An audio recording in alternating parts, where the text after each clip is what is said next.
अगली खबर एमपी के बिरसा से आ रही है, जहां प्रधानमंत्री नरेंद्र मोदी के जन्मदिन के उपलक्ष्य से पूरे मध्य प्रदेश में भारतीय जनता पार्टी की सरकारें सेवा पखवाड़ा मना रही हैं। इसी के तहत आज शमशाबाद स्वास्थ्य केंद्र में स्वस्थ नारी सशक्त नारी कार्यक्रम का आयोजन किया गया, जिसमें ग्रामीण क्षेत्रों से आए 400 से ज्यादा मरीजों की विभिन्न आंखें स्वास्थ्य विभाग के विशेषज्ञों द्वारा की गई। कार्यक्रम का संबोधन करते हुए विधायक सूर्य प्रकाश मीणा ने सरकार की अनेक योजनाओं की जानकारी उपस्थित लोगों को दी। साथ ही उन्होंने कहा कि हमारी सरकार में नारी शक्ति को सशक्त बनाने के लिए दृढ़ संकल्प है।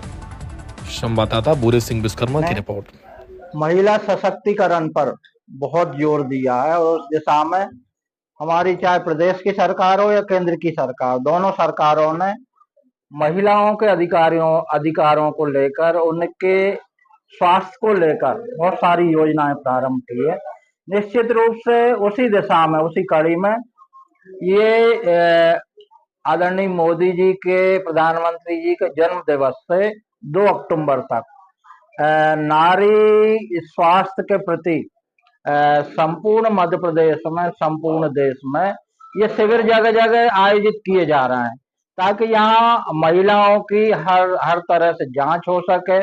यदि स्वास्थ्य में कहीं कोई समस्या है तो उसके बारे में डॉक्टरों से सलाह मशवरा के बाद ऑपरेशन की जरूरत है तो वो होगा, और दवाई से ठीक होने वाली यदि कोई बीमारी है तो वो ठीक होगी। तो इस तरह संपूर्ण स्वास्थ्य का चेकअप इन स्वास्थ्य केंद्रों में हो रहा है। साथ साथ ब्लड डोनेशन का भी कार्यक्रम हमारे तीनों जो स्वास्थ्य केंद्रों पर जो कार्यक्रम हुए, स्वास्थ्य शिविरों का आयोजन हुआ है, यहाँ पर भी ब्लड डोनेशन का कार्य भी संपन्न हुआ है। निश्चित रूप से आदरणीय प्रधानमंत्री जी की ये पहल नारी को स्वस्थ बनाने में बहुत महत्वपूर्ण रोल अदा करने वाली है। 2008 से 2025 तक लगातार आप इस क्षेत्र से जुड़े रहने का राजनीतिक को क्या व्यवहार है?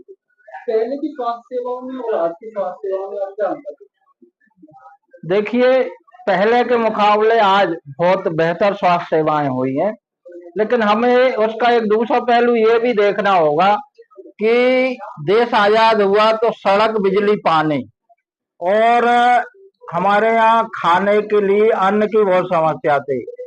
इन सब चीजों पर सरकार का बहुत ध्यान गया, लेकिन बाद में जब एहसास हुआ कि स्वास्थ्य और शिक्षा 2 विषय और ऐसे हैं जिन पर बहुत मेहनत करने की आवश्यकता है और बहुत इसकी तरफ ध्यान देने की आवश्यकता है। तो आपने देखा होगा, चाहे स्वास्थ्य का मामला हो या शिक्षा का, सांदीपनि स्कूलों के माध्यम से एक बहुत शानदार व्यवस्था, जो प्राइवेट स्कूलों के माध्यम से पढ़ाई होती है वैसी पढ़ाई की व्यवस्था उस माध्यम से की जा रही है। इसी तरह से स्वास्थ्य के मामले में भी आपने देखा होगा, अभी कोरवाई में आदरणीय मुख्यमंत्री जी का कार्यक्रम था। लगभग 8 करोड़ रुपए के प्राथमिक स्वास्थ्य केंद्रों का हमने लोकार्पण किया।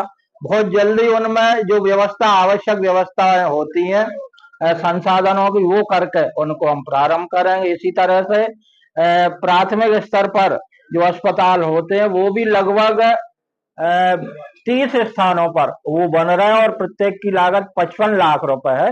तो कुल मिलाकर स्वास्थ्य और शिक्षा के प्रति भी हमारी दोनों सरकारें सजग हैं, सतर्क हैं। इनमें भी बहुत तेजी से कार्य हो रहा है और आने वाले समय में मुझे लगता है कि हम दोनों क्षेत्रों में बहुत बेहतर सेवाएं दे पाएंगे। ये प्रधानमंत्री के जन्म दिवस के अवसर से सेवा पखवाड़ा शुरू हुआ है और महिलाओं के स्वास्थ्य पर विशेष ध्यान दिए जाने हेतु उनके स्वास्थ्य परीक्षण के लिए शिविर आयोजित किए जा रहे हैं।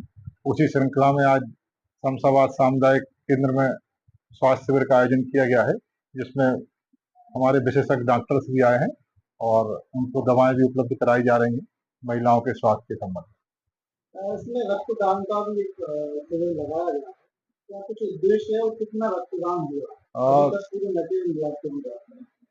समय पर जब आवश्यकता पड़ती है तो रक्त उपलब्ध नहीं हो पाता है, कई बार बड़े हादसे हो जाते हैं। उसी को ध्यान में रखते हुए रक्त बैंक में रक्त उपलब्ध कराने हेतु ये रक्तदान शिविर चलाए जा रहे हैं।